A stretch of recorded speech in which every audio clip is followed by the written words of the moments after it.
అందరికీ నమస్కారం. ప్రస్తుతం మనతో పాటు ప్రముఖ జ్యోతిష్యులు శివప్రసాద్ గారు ఉన్నారు. వారితో మాట్లాడదాం. నమస్కారం గురుగారు. ఆశీర్వచనం నాయన. గురువుగారు, నాకెప్పటినుంచో ఒక డౌట్. ఏంటి అంటే నేను చాలా సార్లు చూసాను.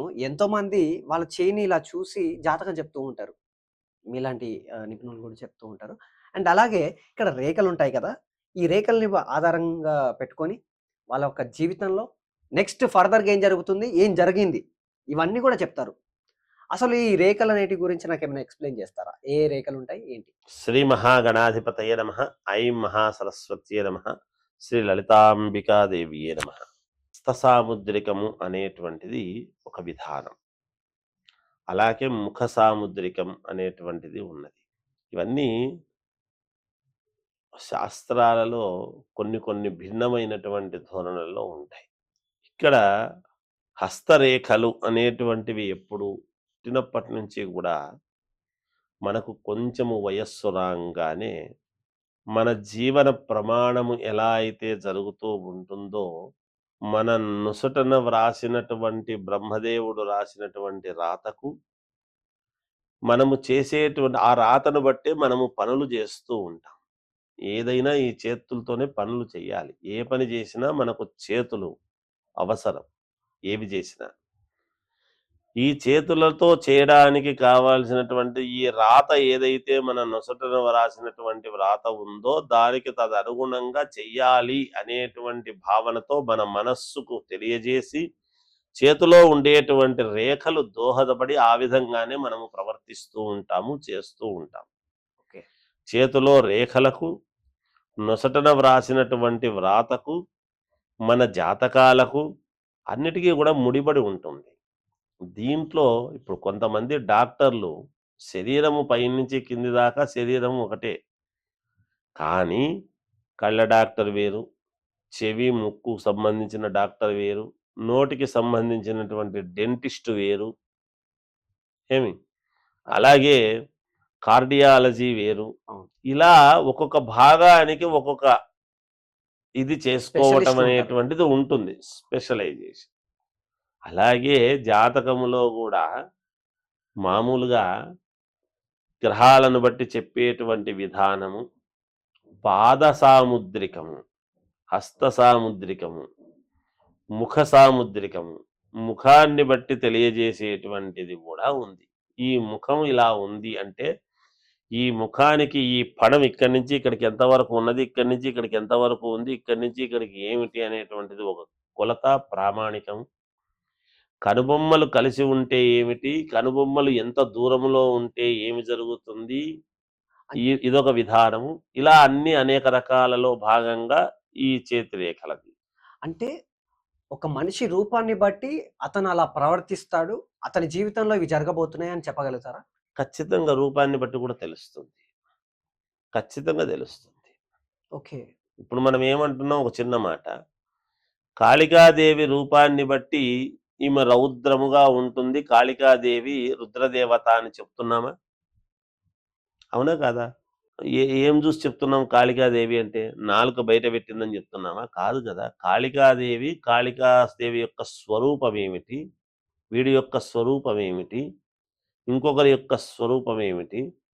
రాముడు అంటే ప్రసన్నవదనం అంటున్నాం. అంటే ముఖాన్ని బట్టే కదా ప్రసన్నవదనము, ఆయన ముఖాన్ని బట్టి కదా మనం చూస్తున్నాము.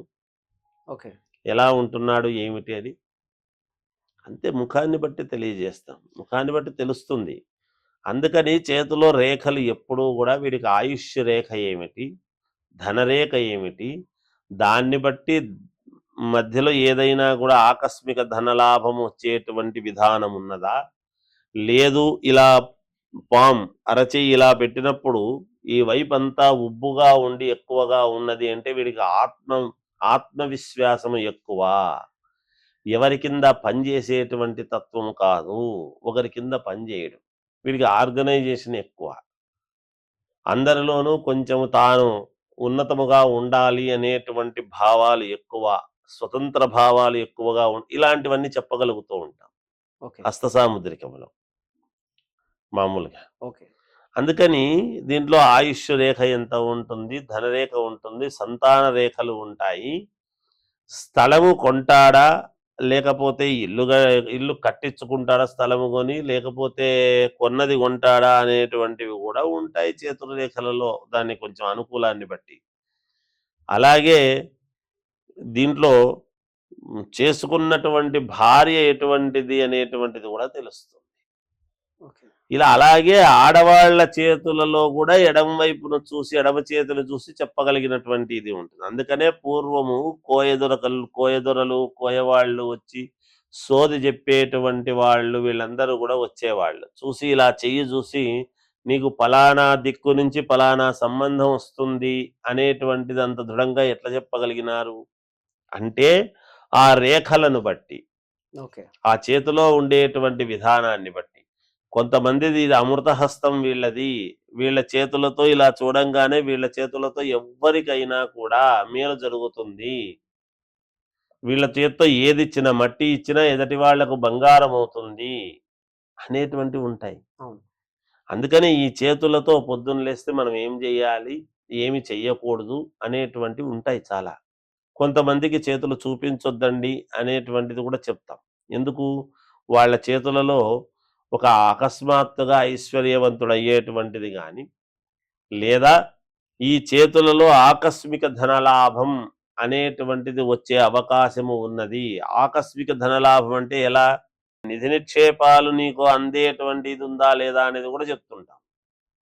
ఓకే. వాటిలో తెలుస్తుంది. అది చూడాలి, దాన్ని పరిశీలన చేయాలి. ఒక చిన్న ఇది ఉంటుంది. కానీ దొరుకుతుంది అని ఉంటుంది. ఎక్కడ దొరుకుతుంది అనేటువంటిది తెలీదు. అది వాడికే ఆ చెయ్యి ముట్టుకున్నప్పుడు, వాడికి అది ఏది ముట్టుకుంటే అది వాడికి అనుకూలమవుతుంది. అది వాడు అనుభవిస్తే తెలుస్తుంది. ఓకే. నువ్వు పలానా చోటు ఇవో పలాంది ముట్టుకొని మనం చెప్పడానికి ఉండదు. ఎవరి స్వానుభవం వాళ్ళది. అందుకని నిధి నిక్షేపాలు కావాలి అన్నా ఆ చేతులలో ఉండాలి అదృష్టం అనేది. వాడు తీసుకోగలిగినటువంటి ఇది ఉందా లేదా? ఈ చేత్తో వాడు అనుభవించేటువంటి యోగం ఉందా లేదా? ఓకే. అంతే కదా! వాడు డబ్బు ఈ చేత్తో తీసుకుంటేనే కదా ఈ చేత్తో అనుభవించే యోగం వస్తుంది. ఇవన్నీ కూడా ఉన్నాయి. అనేక రకాలుగా ఉన్నాయి చేతి రేఖలను బట్టి అంటే. మామూలుగా జనరల్‌గా చెప్పేటువంటివి చెప్తూ ఉంటారు, సహజం అది. అందుకని హస్త సాముద్రికము అనేటువంటిది ఒక ప్రత్యేకమైనటువంటి శైలి. కాకపోతే మేము అన్ని దాండ్లల్లోనూ మాకు ప్రవేశం ఇలా అడిగినప్పుడు తెలిసుండాలి గాబట్టి మేము నేర్చుకొని ఉండాలి. అన్నీ గూడా చూసుండాలి, అన్నీ చదివి ఉండాలి, అన్నీ తెలుసుకొని ఉండాలి. ఇది రాదు, ఇది కుదరదు అనడానికి ఉండదు.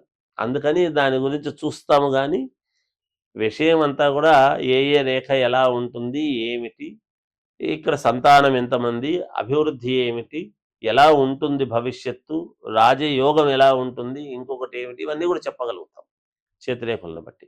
చెప్పవచ్చును. ఇదే దాని యొక్క సారాంశము గూడా.